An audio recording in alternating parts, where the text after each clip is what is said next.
Bandaning Allohga ibodat qilish saviyasi 3 xil. Birinchi saviya yuqori saviya. Banda o'zining bandaligini chuqur his qilib, suyagigacha singib ketib,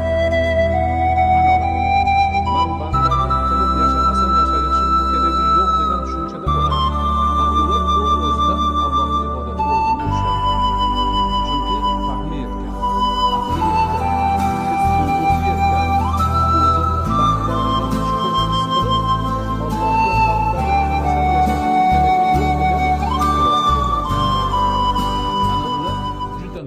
shaxslar bo'ladi.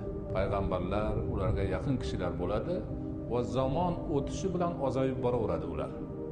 U darajadagilar.